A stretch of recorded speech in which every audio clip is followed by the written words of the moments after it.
ଏକ ବଡ଼ ସହର ଆକାଶରେ ଏକ ଶକ୍ତିଶାଳୀ କବୁତର ନାମ ନିଭାନା ଉଡ଼ୁଛି।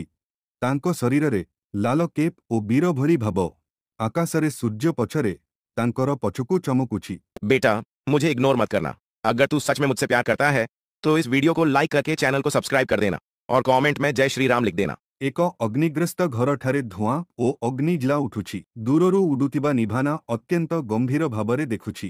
ନିଭାନା ଏକ ଛୋଟ ଆକାଶର ବାଲଟିରେ ପାଣି ନେଇ ଉଡ଼ୁଛି। ତାଙ୍କର ମୁଣ୍ଡ ଉପରେ ଗମ୍ଭୀର ଭାବ, ପଛରେ କେପ୍ ଫୁଲୁଛି।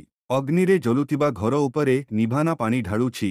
ଧୂଆଁ ଓ ଅଗ୍ନି କ୍ରମେ ଶାନ୍ତ ହେଉଛି। ଅଗ୍ନିଗ୍ରସ୍ତ ଘର ମଧ୍ୟରେ ଏକ ଛୋଟ ପିଲା ଜଣେ ବିନ୍ଦୁ ଆଖିରେ ଡରି ରହିଛି। ବାହାରୁ ନିଭାନା ତାକୁ ଦେଖି ଉଠିଛି।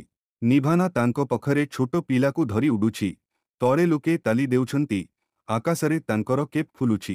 ନିଭାନା ଏକ ଚିହ୍ନ ଉପରେ ବସିଛି। ତଳେ ସହରବାସୀ ଆନନ୍ଦରେ ହାତ ଉପରେ ଧରି ତାଙ୍କୁ ଦେଖୁଛନ୍ତି। ନିଭାନା ଶାନ୍ତ ଆକାଶକୁ ଉଡ଼ୁଛି। ତଳେ ସହର ଛାଇ ହେଉଛି। ଅନ୍ତିମ ଦୃଶ୍ୟରେ ଗର୍ବ ଓ ବୀରତା ପ୍ରକାଶିତ।